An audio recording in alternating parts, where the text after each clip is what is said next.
시청자 여러분 안녕하십니까. 터진 대사님의 용정 오투 시간입니다. 안녕하십니까. 안녕하십니까. 네. 오늘은 그 한국의 그 일본에 대한 이 컴플렉스와 관련되는 지금 좀 민족적인 저질성 이런 부분에 대해서 좀 이야기를 해보려고 하고 있습니다. 자, 지금 머지않아 곧 일본의 이제 동경 올림픽이 시작이 되는데요. 네. 최근에 보면 문이 뭐 일본에 뭐 가니 많이 아니 그냥 안 가면 되는 거고 그런데 네. 뭘 해주면 가겠다고 하면서 굉장히 예를 미겨서 뭐 후쿠시마 뭐 오염수 방출에 대한 뭐 사관이 뭐부터 생각해서 과거사 위안부 문제 뭐 해서 뭐 서너 가지 조건을 내걸고 그래요. 그런데 또 그 전에 네. 작년부터 뭐는 한동안에 이 작년 연말 뭐 서가 취임하고 난 이후부터는 어쨌든 그때 북한이 올 거라고 생각하고 그렇죠. 또 올림픽 때 지금 동경에서 공작을 좀 해볼 거라고 서가한테 또 박지원이가 서가 책을 들고 가가 사인 뭐 받고 네. 온갖 또 알랑 방구를 끼고 네. 한국이 또 일본에 또 여러 가지 호의적 제스처를 보이고 했지 않습니까? 네. 그러니까 일본에서 올림픽 하면 자기도 가고 김정은이도 오고 뭐 미국의 바이든도 바이든도 오고 네. 거기에서 뭘 좀 해볼까 하고 하다가 네. 이제 뭐 코로나도 번지고 북한도 안 온다니까 이제는 또 안 가면 되지. 또 뭐 이런 조건을 들어주면 갈게 하고 뭐 15분이 어쩌고 저쩌고부터 시끄러워요. 이게 최근에 너무 이렇게 미중 대결 구도 이쪽만 다루다 보니까 일본이 좀 소외됐었는데 갑자기 이 문제 때문에 요 최근에는 뭐 언론에 거의 도배를 했더만요 보니까. 근데 저는 이걸 어떻게 봤냐면 이걸 논평하는 식자층이나 언론들이 좀 이상한 게 올림픽은 그냥 올림픽일 뿐이지 않습니까? 근데 우리는 올림픽을 계기로 뭐 정상회담을 하는 이게 주가 돼 가지고 그렇게 보면 지난 그 2년 전에 동계올림픽 평창에서 동계올림픽 할 때 그때도 제가 뉴스를 보니까 아예 누가 메달 따고 어느 대표팀이 뭐 지금 승진보를 올리고 이런 이야기는 일체 없더만요. 오로지 그냥 그 북한 대표단 이야기만 나오고. 그래서 이거는 이번에 그 문제는 결국 문재인 개인적으로는 가보고 싶지 않겠습니까? 가서 뭔가를 이제 돌파구로 열라고 하는데 일본으로서는 뭐 받고 싶지 않겠죠. 그러다 보니까 단이 말이 많은데 문제는 지금 이제 올림픽을 저는 어떤 식으로 생각했냐면 지금 과거에 올림픽이 여러 가지 정치적 문제로 문제를 겪었습니다만 특히 최근에 이제 남북 관계라든가 뭐 이런 문제를 보게 되면 마치 올림픽이 아니면 그런 게 성사가 안 될 것처럼 이야기하는데 올림픽은 사실은 선수들을 위한 거거든요. 선수와 관중들. 그렇죠. 그런데 선수들에 대한 배려라는 이런 거는 언론에 일찍 기사가 나오지 않습니다. 그러니까 코로나 국면에서도 이 선수들은 이제 4년간 벼려 왔으니까 이 경기에서 뭔가 이제 좋은 성적을 내려고 하겠죠. 그래서 이건 정말 순수하게 그 스포츠 차원에서 보면 되기만 하면 되는데 왜 이걸 가지고 한국 언론들은 그다음에 지금 그 언론 매체의 어떤 그 정치적 성향에 관계없이 전부 이제 일본을 찌질한 놈으로 몰고 있더라고요. 예. 그러니까 일본이 좀 더 전향적인 자세를 보여야 된다. 예. 라는 식으로 하는데 그거는 조금 이 매듭이 좀 잘못된 것 같습니다. 먼저 시비를 건 건 한국이었는데 그래서 이거는 글쎄 지금 현재로서는 될지 안 될지 모르겠습니다만 제가 생각하고 싶은 거는 과연 그럼 만났다고 할 때 실질적인 합의를 이끌 수 있는 대화가 되느냐 저는 안 된다고 봅니다. 지금으로서는. 예. 자, 그래서 이 따지고 보면 네. 이 올림픽이라는 것이 대대로 그 정치를 벗어나서 네. 순수하게 뭐 이 스포츠 경기인들이 이 자신을 이렇게 기량을 겨루는 이런 평화의 장이라기보다는 일부 선진국에 있는 이 스포츠 선수들만 그렇지 대부분의 나라에서는 국가 대항전 비슷하게 국가주의 맞습니다. 또는 뭐 전체주의라든지 또 국가의 그 이 뭐라고 할까요? 그 일종의 파시즘과 비슷한 이 국가 우선주의를 강조하기 위한 독재자들의 일종의 수단이 좀 국위 선양의 매체죠. 예, 맞습니다. 예. 근데 이게 지금 사실은 올림픽이 아마 정치적 도구로 가장 악랄하게 활용됐던 게 1936년 나치 독일 시대 베를린 올림픽이었던 것 같습니다. 근데 그 이후로 모든 올림픽에서 이제 그 평화의 제재 내려가지고 개막식 때 비둘기를 날렸었거든요. 그걸 제일 먼저 한 게 히틀러였습니다. 히틀러가. 예. 그런데 불과 그 비둘기가 3년 후에는 이제 전폭기 폭격기로 바뀌는 거죠. 그래서 최근에는 비둘기를 날리는가 안 날리는가 모르겠습니다만 서울 올림픽에서는 성화에 비둘기 몇 마리가 타 죽었다고 예, 그런 이야기도 있었어요. 그것도 그렇습니다. 그다음에 이제 기억이 생생한 게 그리고 36년 베를린 올림픽이 있었는데 사람들이 이걸 기억을 하실지 모르겠는데 40년에 2차 대전 와중이었지 않습니까? 1940년에 원래 동경에서 올림픽 하도록 돼 있었습니다. 동경에 그게 그때 중단이 됐죠. 예. 근데 본연이 2차 대전 때문에 중단이 됐었는데 이번에도 이제 코로나 때문에 일본이 곤혹을 기르고 있는 것 같거든요. 기껏해야 64년 올림픽 하나는 성공적으로 치렀는데 지금 아직 올림픽하고는 좀 운이 없는 것 같습니다. 일본이. 근데 아마 80년을 기억하실 겁니다. 그 소련의 아프간 침공 때문에 그 서구가 다 보이콧을 했죠. 한국도 안 갔죠. 예, 한국도 안 가고. 그러다 아까 4년 후에 LA에서 올림픽 열리니까 이때는 또 동구권이 완전히 불참해가지고 그래서 우리가 사실은 그때 메달을 꽤 땄었습니다. 동구권에서 안 오는 바람에. 그런데 아마 좀 이상하더라고요. 그때 올림픽 그 루마니아에 차우체스코 독재자가 있었는데 루마니아만은 또 참석했었어요 그때. 예. 그런 걸 벌이다가 88년에 이제 서울 올림픽이 생겼고 그래서 그때 이제 한국은 88년을 마치 동서 화합의 장으로 만들겠다 이런 또 캐치프레이즈를 내걸었었는데 여하간 저는 마음에 안 드는 게 최근에 뭐 축구 피파라든가 IOC도 그렇습니다만 이걸 갖다가 너무 이 스포츠 대회를 정치화하려는 그런 내부적인 그 움직임들이 너무 많이 있는 것 같고요. 그래서 2021년 동경 이것도 지금 한국에서는 오로지 어떤 일본 스가하고 문재인의 그 대화 여기에 초점을 두는 것 같고요.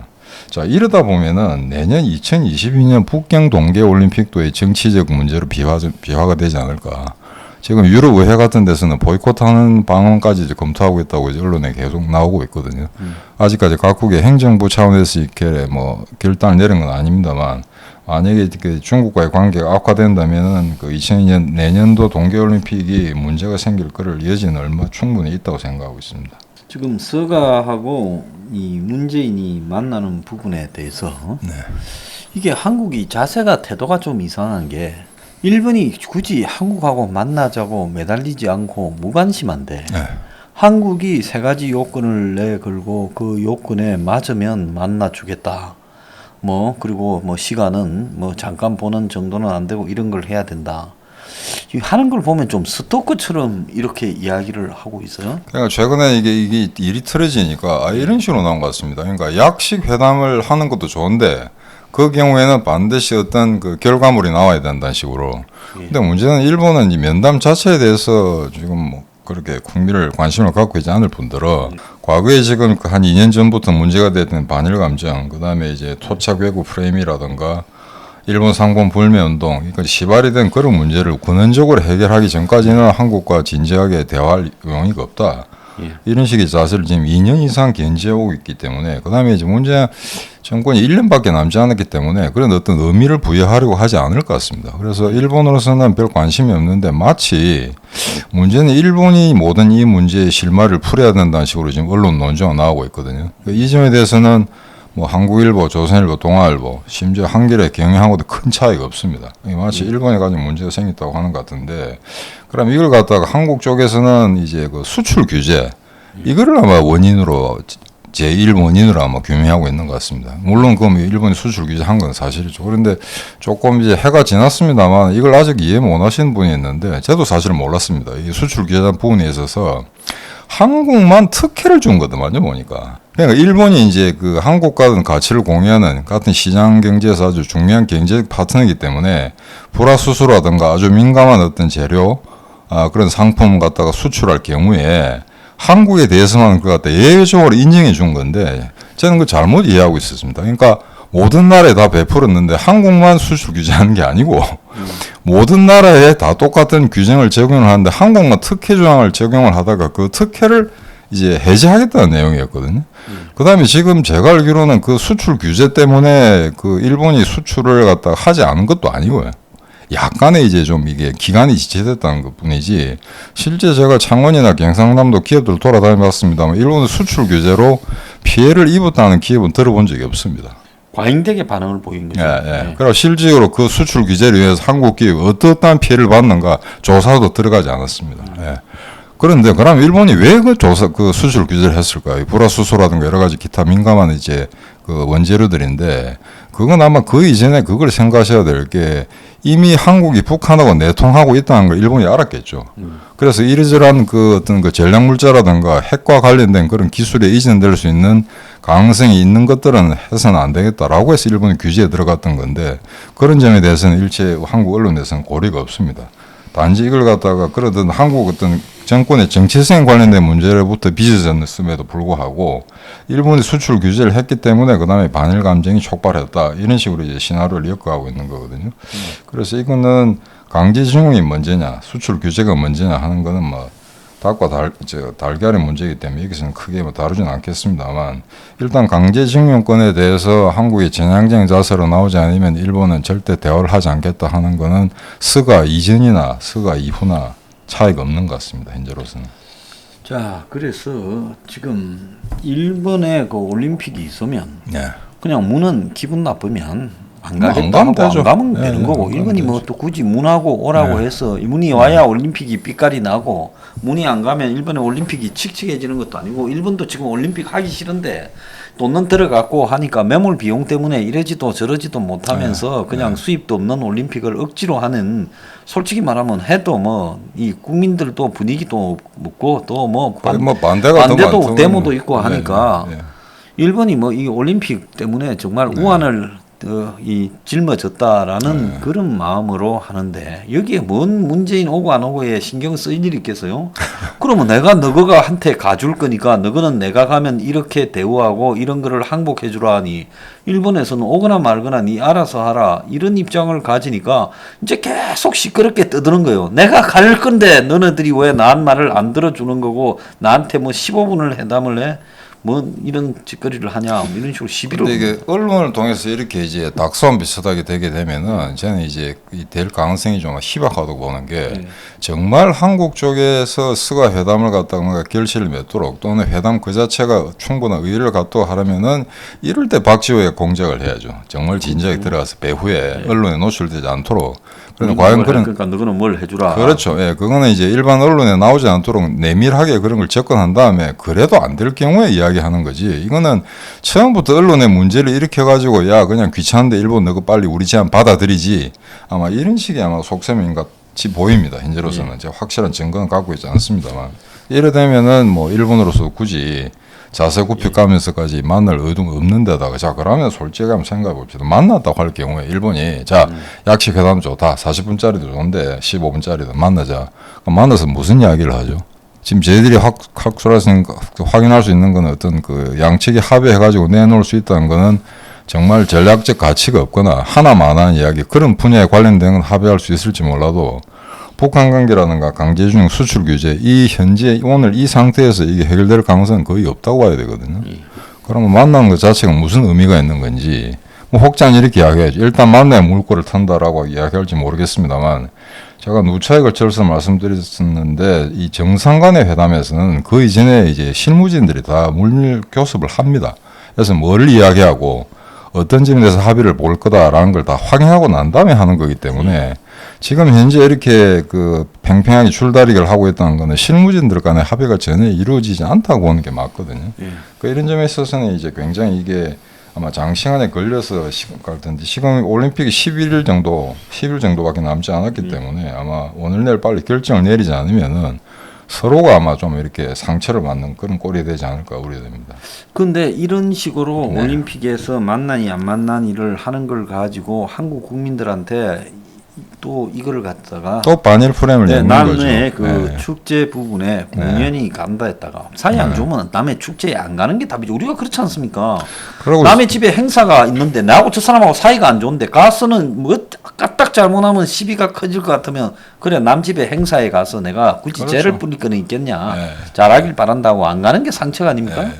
그래서 이게 올림픽이라든가 그다음에 유로컵, 뭐 월드컵 이런 운동 경기가 있을 때 보통 사람들은 거기에 이제 의례적으로 국가 원수들이 다 참석해야 된다고 생각하는데 사실은 전혀 그렇지 않습니다. 저는 일부 나라만 오고 안 그러면 놀기 좋아하는 놈들만 오는 거죠. 지금 그 유로컵 축구 얼마 전에 결승전이 끝났습니다만 거기 보면 이제 각국의 국가 원수나 총리가 앉아 있거든요. 그거는 자국팀을 응원하러 위해서 온 거지. 그렇죠. 그걸 개교로 무슨 뭐 이유 간 협력을 강화하니 그러고 오는 사람 없거든요. 운동 경기는 즐기러 온 사람들입니다. 그런데 거기에 대해서 우리는 너무 이렇게 올림픽이나 이 스포츠 이 계기를 너무 아전일순격으로 해석하는 경우가 많은데 결국 또 한 번에 토착 외국 프레임 같은 거 갖다가 걸어서 계속해서 아마 문제를 야기시킬 것 같은데 이거하고 관련해가지고 최근에 유네스코가 뭐 군함도 문제 가지고 일본에 좀 항의를 했더만요 보니까. 그걸 또 일제히 또 전 언론에 다 깔았습니다. 한국 같은 경우에. 그냥 그걸 보면은 저도 일본도 좀 찌질하다 싶은 게 분명히 강제징용 사건이 있었거든요. 그럼 저들 했다고 하면 되지. 일본도 굉장히 찌질한 게 그걸 가지고 무슨 그 단어를 빼니 다니 해가지고 지금 유네스코 국제기구로부터 이렇게 돈은 엄청 냅니다. 이제 일본이. 분담금을 엄청 내는데 그 기구로부터 이런 또 경고 내지는 이제 독촉장을 받았다는 것도 좀 우스운데, 근데 이런 이제 일본이 조금 코너에 몰리는 계기가 있을 때마다 한국이 이걸 가지고 대서특필하고 하는 것 자체도 제가 보기에는 기본적으로는 이제 한국인의 어떤 그 기저층에 있는 소위 말해서 콤플렉스. 근데 이걸 정말 언제 극복해야 될지 답답하긴 합니다만, 그와 동시에 또 일본의 국방백서에서 매년 나오는 국방백서에서 독도는 자기들 거라고 또 이야기를 했더만요 보니까. 그 뭐 블루북에서 매년 이야기. 네네, 매년 하는 이야기고 한데, 그럼 이제 혹장 이렇게 이야기할 겁니다. 왜 그럼 일본은 대도 안 하게 독도 문제가 독도가 자기 땅이 아닌 걸 알면서도 저렇게 하느냐? 그건 이제 일본을 두둔하는 게 아니고 이렇게 생각하셔야 됩니다. 어떤 문제가 있을 때 분쟁이 발생했을 경우에 양국 간에 그걸 절대 어떤 나라도 완전히 해결하는 건 없습니다. 항상 불씨로 남겨둡니다. 그래야 나중에 그걸 바게닝 칩으로 쓸 수가 있거든요. 그래서 이제 우리 같은 경우는 이제 동해가 있는데, 동해는 솔직히 말씀드리면 우리가 억지를 부리는 겁니다. 독도 가지고 일본이 하도 난리를 치니 우리가 사실은 이게 일본 해가 맞는데, 맞는데 이걸 이제 같이 양독 작전을 구사해 보는 거죠. 그래서 이 점에 대해서는 우리가 사실은 동해는 우리끼리 아님에도 불구하고 그 일본 해를 동해로 바꿔야 되면 사실은 중국이 발끈합니다. 자, 그거 한번 보세요. 이 1860년대부터 일본이 이 개방을 해서 이 열강들과 어울렸고, 그래서 그 열강들이 이전에는 종교적 전파 목적이나 이런 정도로 만들던 이 지도, 특히 한국에 관해서는 한국에 들어오지를 못하겠다더만요. 중국에 있는 신부들이 주로 지도를 만들고 했는데, 한국에 들어와서 한국의 지리를 잘 알면 침략한다 이래가지고 아예 못 들어오게, 들어오면 죽인다고. 그래서 한국 모습이 요 근세까지도 보면 지도에 뭐 스페인이나 이런 나라의 지도에 보면 한국은 이상하게 비슷하지만은 완전히 이상하게 그냥 막대처럼 이래 됐더라고요. 굴곡이 없이. 굴곡이 없이 그래 돼 있거든요. 그러니까 한국에 와서 해안선이나 이런 거를 제대로 그리지 못했다는 거예요. 그게 반면은 일본은 1863년입니까? 68년입니까? 메이지 유신을 해가 그래가지고 그 한마디로 그때부터 이제 완전히 국제사회에 이렇게 됐고, 이미 19세기에 뭐 이 뭡니까 청일 전쟁을 했고, 그다음에 20세기 초에 러일 전쟁을 하고, 이러니까 그 이후에 이제 이 그동안의 미지수로 남았던 이 동북아 지역의 지도가 일본 중심으로 그려지지 않겠어요? 그 당시는 그렇죠. 그러니까 일본이 가지고 있는 지도를 아마 넘겨받아서 세계 지도에 다 그대로 들어갔을 거예요. 그렇죠. 그러니까 당연히 동해라는 부분이라고 하는 부분이 재팬지어로 됐고, 뭐 그렇다고 조선에서 옛날에 동해라고 뭐 불렀겠습니까? 그래서 이거는 이제 외교부가 담당하고 있는데, 독도는 객관적으로 말씀드리면 우리 땅이 맞습니다. 그럼 굳이 뭐 강조할 필요도 없고요. 객관적으로도 전 세계 지도의 한 85% 이상이 독도라고 표기를 하고 있습니다. 그러니까 어느 건에 관계없이 DOK, DO라고 쓰고 있고요. 근데 동해는 사실상 우리가 소수입니다. 거의 10%도 되지 않습니다. 동해로 쓰는 건. 그것도 억지로 우리가 로비해가지고 우리 좀 동해라 표기해달라. 또는 이제 이게 분쟁 지역이니까 이제 병기를 해달라. 동해, 일본에. 이런 식으로 교섭을 한 거지. 우리가 정당성을 갖고 있는 문제는 아닙니다. 결국 그러면 우리도 이런 쇼를 하고 있는 거거든요. 그래서 일본의 어떤 그 독도 영역 이 문제에 대해서 너무 그렇게 막 감정적으로 대립할 이유는 없을 것 같고, 일단 우리가 실효적으로 지배를 하고 있습니다. 한때는 이 실효적 지배란 말 자체도 쓰지 말라는 얘기가 있었습니다. 그 말은 결국 그 자체가 분쟁 지역이라는 걸 인정을 한다. 그리고 정말 우리가 재판에서 이길 자신이 있으면 오래전에 이걸 아마 ICJ에 들고 갔을 겁니다. 국제사법재판소에. 그런데 사실은 이길 자신이 별로 없는 거죠. 워낙 저쪽에 자료가 많다 보니까. 이런저런 이야기 있기 때문에 이걸 갖다 독도 문제는 절대 이제 감성적으로 따라서는 안 되는데, 이거 결부해가지고 최근에 그 소녀상 문제, 그거 하는데 일본 오사카 법원이 뭐 그 일본 우익단체들이 주장을 갖다가 묵살했더만요, 보니까. 그거를 이제 뭐 그 또 위기가 발생한다는 안전관리에 허점이 있다고 보기는 어렵다라고 아마 그 미술 전시회 전시한 걸 갖다 강행을 시켰던 모양인데, 이거만 보면은 일본의 사법은 그래도 이 정부 그런 영역에서 좀 벗어난다고 봐요. 독자적인 결정이 내린다고 봐야 되거든요. 그렇죠. 그래서 이제 소녀상도 안타까운 문제긴 한데 하나 물어봤으면 좋겠습니다. 만약 대한민국에 소녀상을 1억 개를 만들어 가지고 전 세계에 나눠주고 전시를 했다고 합시다. 그럼 역사가 바뀝니까? 안 바뀌잖아요. 우리가 36년 침탈하는 역사는 바뀌지 않는데 이게 만약에 우리한테 과거와 미래라는 딱 두 가지만 주어진 상태에서 하나를 선택하라고 한다면은 소장님은 뭘 택하시겠습니까? 미래를 선택해야 되는 거죠, 당연히. 예. 근데 이상하게 우리 5천만 원 굳이 이게 과거를 제대로 해석도 못하면서 과거에 매달려 있거든요. 그래서 얼마 전에 세미나에서 그런 이야기 나왔습니다만 이 문제에 대해서 만약에 일본이 부당한 주장을 하면은 그건 철저히 싸워야 됩니다. 그거에 대해서는 의의가 없고요. 다만 그런 싸우는 과정에서도 결과적으로는 과거보다는 미래가 더 중요하기 때문에 미래를 어떻게 더 생산적으로 축소해 나갈 것인가 하는 문제에 에너지를 쏟아야 되는데 우리는 지금 완전히 반대로 하고 있는 것 같습니다. 그냥 그게 가장 안타까운 점인데 토착외고 프레임을 잡고 거는 이 문제 보면은 지금 좌빨들하고 논쟁을 하다 보면 걔들이 말빨이 떨어지거나 실탄이 떨어지면 꼭 이 말을 하더라고요. 이 토착외고. 그래서 이제 우파들이나 그 반대편에 있는 저희들 같은 사람들이 이 문제를 갖다가 지적으로 극복하지 못하면은 영원히 이 프레임이 자꾸 걸려들게 됩니다. 그래서 지금 그 하나 안타까운 거는 소위 말해서 좀 바로 또 이빠른 소리를 한다는 언론 매체들도 일본 문제만 나오면은 철저하게 수세제이거든요. 그래서 뭐 한 개씩 논조를 그대로 따라가는 그런 경향이 아직도 너무합니다. 그래서 요거는 이제 당장 해결은 안 되겠지만 아마 가급적이면 빠른 시간 이걸 해결하는 게 우리가 근대 국가로 나가는 길이고 만약에 여기에 대해서 계속해서 과거에만 집착하는 국민들이 있다면은 저는 그 국민을 대한민국 국민이라 부르지 않겠습니다. 여전히 조선의 백성이거든요. 백성이 될 건지 근대화는 시민이 될 건지는 국민 여러분이 직접 판단하는 게 좋겠습니다. 자, 그런데 우리가 우리 내부의 한계나 문제들 때문에 네. 일본에 대한 끊임없는 컴플렉스를 극복하지 못한다. 사람이 옛날에 못 살들 때는 콤플렉스가 있을 수 있는데 맞습니다. 이제 네. 우리도 어느 정도 살게 됐고 한국하고 일본의 격차도 많이 줄었죠. 줄었어요. 네. 자, 그런데도 엊그제 내가 깜짝 놀란 게 어느 신문 칼럼을 보니까 네. 일본이 성장을 멈추고 침체 사회로 해서 거의 망해버렸는데 네. 한국이 일본 꼴이 안 날려면 하고 뭐 경제를 어떻게 해야 된다 이런 이야기예요. 네.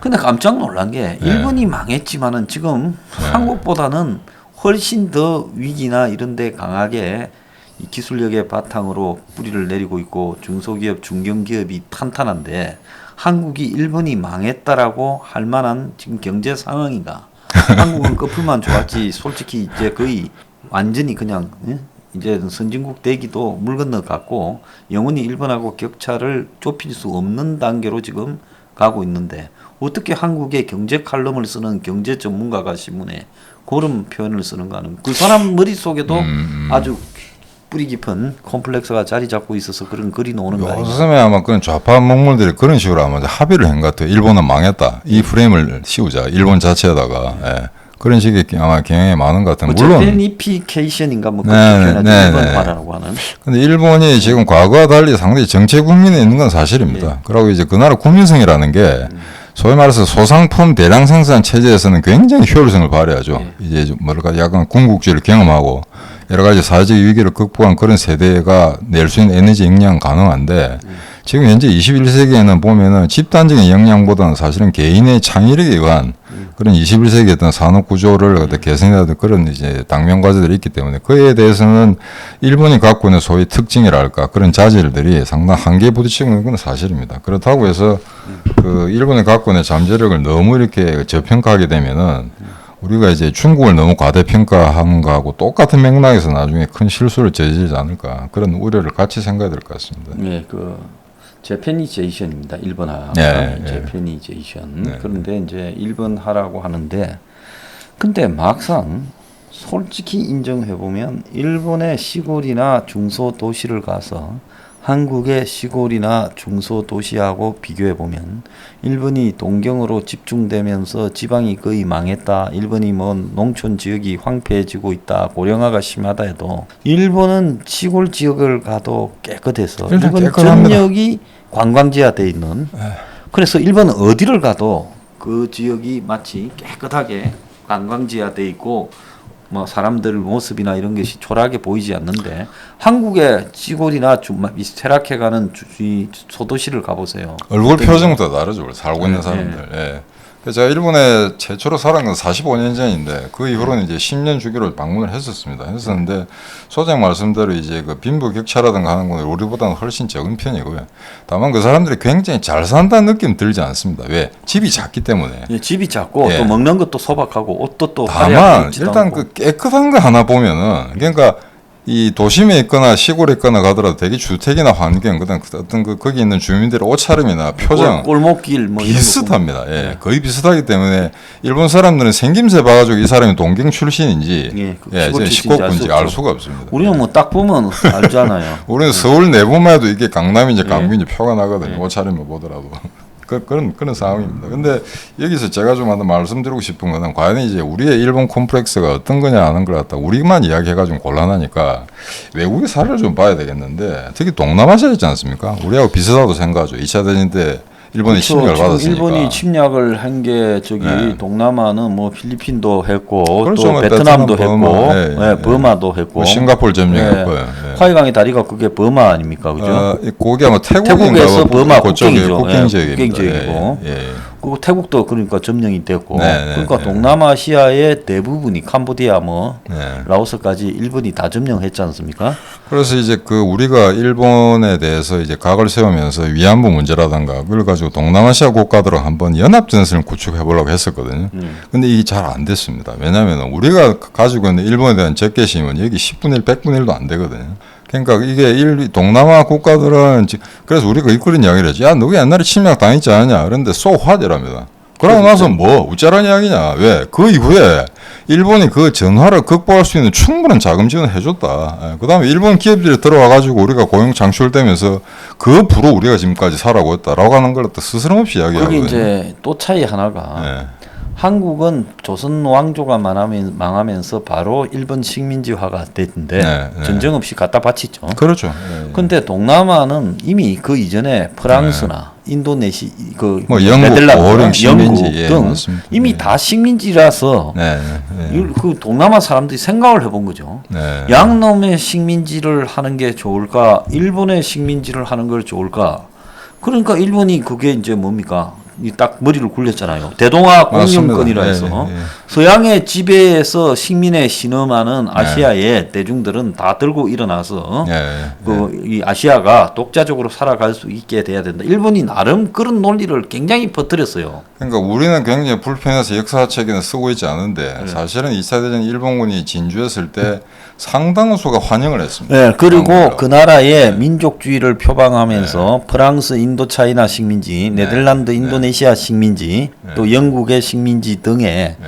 이 싸우던 네. 반체제 인사들이 일본이 침략할 때 일본 편에 서 가지고 같이 싸운 사람들이 많잖아요. 그 있고 그다음에 인도네시아 같은 건 특별한 게 그 인도네시아가 네덜란드에 350년 지배를 받지 네. 않았습니까?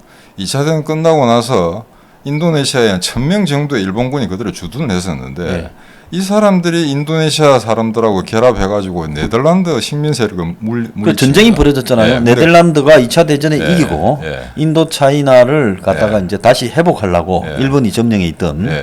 그래서 이제 이 군대를 더 보내고 그렇죠. 했는데 당시에 보면 그 네. 내부에 이 그러니까 일본의 프로파간다 먹혀 들어가는 게 대부분의 영국하고 지금 프랑스 영향권이 있었기 때문에 네. 그 백인 식민주의자들을 몰아내고 대동아 공영권을 형성하자는 데서 상당수의 사람들이 동조했다는 겁니다. 지금 인도에서도 보면 일본에 동조하는 군대가 일본군이 인도를 있어요. 침략할 때 네. 같이 싸우기도 했고 그다음에 그렇잖아요. 시킴 쪽에 저기는 이제 독일도 하고 붙어가지고 네. 영국 식민주의자 몰아내라고 네. 했었거든요. 그래서 이게 자꾸 우리가 받은 일본에 대한 그 역사가 전 세계 표준화된 게 아닙니다. 전부 나라마다 그렇죠. 입장이 네. 다르거든요. 그래서 이제 동남아시아 같은 경우에는 그 일본을 바라보는 시각이 우리하고 전혀 다르다는 거.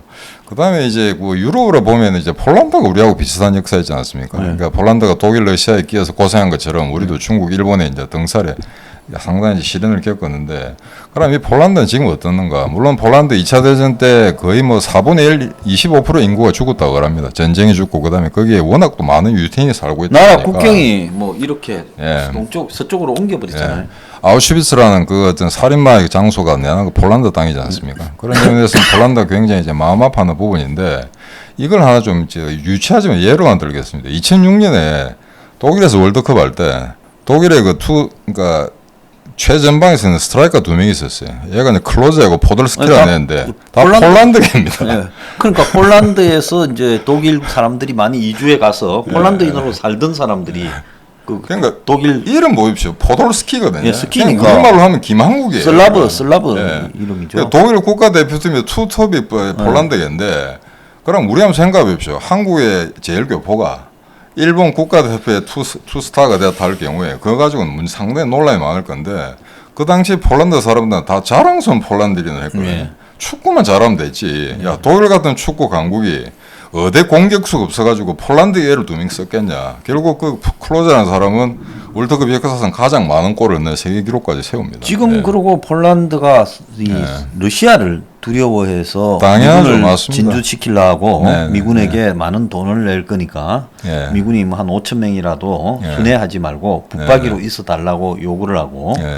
그런 부분에서 이제 독일의 도움을 받으려고 하지. 폴란드가 독일을 전혀 경계를 안 하잖아요. 지금 옛날하고는 다르죠. 그건 예. 히틀러 시대 때 이야기지. 예. 예. 지금은 오히려 이제 러시아의 침공이나 이런 그런 영향력을 어떻게 제지할 것인가. 그게 자기들 국가의 사활이 걸린 안보 문제고 지금 수학님 말씀하신 거 5천 명이라는 게 사실은 미국 일개 여단입니다. 예. 예. 그러니까 5조를 줄 테니 예. 여단 한 개라도 데려와 달라. 데려와. 예. 예. 그래서 일부 사실은 독일에 있는 미군이 일부 부대가 지금 폴란드로 옮겨가고 예, 있거든요. 그리고 소련이 보면 네. 그 폴란드의 동쪽을 차지를 해버리면서 맞습니다. 그때. 그다음에서 또 예. 독일의 영토였던 동프로시안 네. 쪽에를 이제 또 폴란드 영토로 또 또 일부 그렇죠. 넣어줬잖아요. 할당이 우크라이나도 그렇죠. 그렇게 맞습니다. 했지. 예, 예. 그러니까 폴란드 국경이 이렇게 네. 돼 있다가 원래는 이렇게 네. 옮겨와가 이 바르샤바가 구석에 있는 것처럼 됐지 않습니까? 그렇죠. 예, 예. 예, 그렇게 됐는데 가운데 있다가 구석이 돼버렸는데 그래서 지금 폴란드의 어떤 지역에 가면 사실은 독일계 인종들이 그대로 살고 있는 걸 제가 봤어요. 아, 브로슬라프 남쪽에 있습니다. 예, 예, 예. 독일 거주민들 그래서 굉장히 독일 많습니다. 말을 쓰고 독일의 예. 행사를 하고 예. 독일께서 보면 거기 마을에 예. 축제나 하면 독일인들이 다 구경을 오고 예. 그렇게 살고 있는데도 뭐 그게 전혀 그 민족적인 문제로 부각되거나 그렇죠. 영토적 그렇죠. 분쟁을 하지 않고 있거든. 그건 원래 독일 땅이었는데 맞습니다. 소련이 폴란드 땅을 뺏어만큼 에라 너거는 독일 땅 먹으라고 옮겨준 거란 말이에요. 그러니까 그때 뭐 독일은 뭐 전쟁에 졌으니까 네. 땅을 뺏겨버렸어. 가만히 살다가 독일에서 폴란드 사람이 됐는데 그건 그 경우 이후로 많죠. 쭉 살아오는데도 보면 네, 그런 네. 문제를 제기를 안 해요. 그래서 지금 독일에 있는 그 실제 순수한 독일인들도 보면 이름이 폴란드 이름 꽤 있습니다. 옛날부터 국경지대는 굉장히 인지 왔다 교류가 갔다 했으니까. 많았었거든요. 예. 그래서 지금 폴란드가 사실은 이제 뭐 이류 국가긴 한데 독일 기업들이 폴란드에 진출하는 것보다는 폴란드 기업이 독일에 나가는 게 훨씬 더 많습니다. 이게 수천 개가 더 많고요. 이런 건 사실은 통계를 대지 않는 사람들이 잘 모르는 건데 월등히 경제력인 독일이 강합니다만 그 정도로 지금 독일한테 당한 침략당한 이 폴란드가 이제 그 독일하고는 절대 뗄래야 뗄 수 없는 그런 경제적 이종 폴란드는 관계를 지금 가지고 뭐 있거든요. 독일이 그래도 과거사도 있고 하니까 네. 폴란드에 뭐 좀 잘하는 편이니까 아, 엄청 대줬죠. 독일에 예, 기대해 가지고 예. 먹고 사는 거죠. 예. 그리고 이제 그 외에 또 유럽이나 또 다른 어떤 그 전 세계적으로 영국과 프랑스 이제 식민지 국가들 그 형태를 보게 되면은 그럼 이제 수백 년 동안 영국, 프랑스 식민지를 겪었는데 그 국가들에 대한 적대감이 있는가? 전혀 그렇지 않습니다. 나 저기 진짜 이상한 게 우리가 보면 알제리가 예, 예. 60년대 그 이야기 하려고 프랑스하고 전쟁을 예. 벌이지 않습니까? 맞습니다. 예. 우리 그 알제리 독립전쟁 영화를 많이 봤잖아요. 그 아랑도롱 예, 영화 많아요. 예. 무슨 픽인가 뭐 안소니키라고 나오는 거. 예, 안수함께 나오나. 네, 그런 거 라스펙이. 예, 그러니까 뭐 그런 영화들이나 이런 걸 보면 예. 전쟁을 보통으로 안 했는데 예. 그래서 그것 때문에 나중에 프랑스 대통령을 암살하려고 하는 게 그 알제리의 주둔군들이 맞습니다. 그게 뭐 자카르의 날이라는 영화나 자카르의 소설의 날, 날로 예. 뭐 프레드릭 포사 있습니까? 예, 예, 예. 그런 것도 나오고 했는데 예. 근데 보면 알제리가 그 보면 이 전번에 그 프랑스의 그 축구 영웅 지단. 지단 알제리. 그는 프랑스에서 알제리 살던 사람이 아니라 알제리, 예. 그냥 알제리. 맞습니다. 그다음에 프랑스가 자랑하는 예, 예. 그 까뮤. 까뮤. 까뮤. 까뮤도 그 예. 까뮤 소설에 나오는 페스턴이 어디 예. 전부가 다 거기 예. 이 알제리 모델을 한가. 아니 우리 같으면 난리 나죠. 한국 사람이 일본 국가대표, 한국 이제 그러니까 한국 국가대표로 올 수 있음에도 불구하고 예. 그다음에 일본 국가대표 가서 뛰겠다. 그러면 난리 나죠. 근데 그게 그 98년 월드컵이었는데 그다음에 2000년에 프랑스가 또 우승하는데 유럽컵 우승하죠. 근데 그 2년 동안 대회를 석권한 이제 주인공이 이 지단인데 그럼 그에 대해서 알제리 사람들이 이걸 갖다 민족 반역자를 하느냐 전혀 그렇지 않습니다. 예. 오히려 자랑스럽다 이거죠. 알제리인이. 예. 그리고 또 보면 이 마르세유 같은 경우에 가보면 아, 저도 거의 가봤습니다. 알제리화 돼 있잖아요. 예.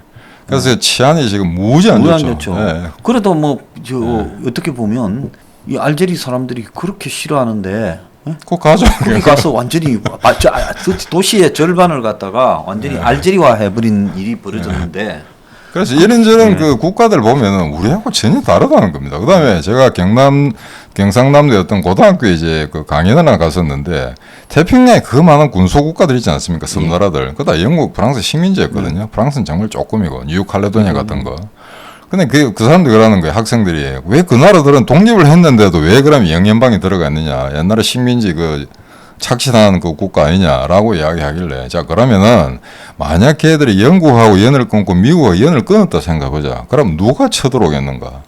다들 똑같이 알더만요. 중국이 오라고 하는 거예요. 네, 그러니까 일종의 그렇죠. 최종 보험. 그렇습니다. 그러니까 그런 나라들이 만약에 자력으로 국방력을 가지고 자기 나라를 지킬 수 없을 때는 어떤 조폭이 자기들을 괴롭힌다고 하면 그보다 싸움 더 잘하는 교포한테 청탁을 하면 되거든요. 부탁을 하면 되거든요. 프랑스가 보면 과거에 중앙아프리카 지역에 프랑스 식민지가 굉장히 많았지 않습니까? 예. 뭐 말리 같은 경우에 요즘 내전으로 그 부르면 많죠. 뭐 기니, 가봉, 뭐 카메룬부터 쭉 있는데. 예, 카메룬. 근데 프랑스의 그 외인 부대가 거기서 계속 전쟁을 하고 있지 않습니까? 예. 왜냐하면 그 나라의 정부가 예. 반군들 뭐 이 해교 강경 반군들 때문에 정부 자체가 약하니까 밀리면 프랑스에 손을 내밀면 또 프랑스가 가가지고 그 길을 갖다가 또 돌봐주고 뭐 이렇게 하고 또 군대를 외인 부대를 보내갖고 이 척결 전쟁을 하고 그러다가 프랑스가 지난번에 코트 디보라르입니까 한국 사람도 하나 구출했잖아요. 아이보리코스트한테. 우리는 한국 정부는 납치됐는지도 모르고 있었는데. 네, 그 뉴스 봤습니다.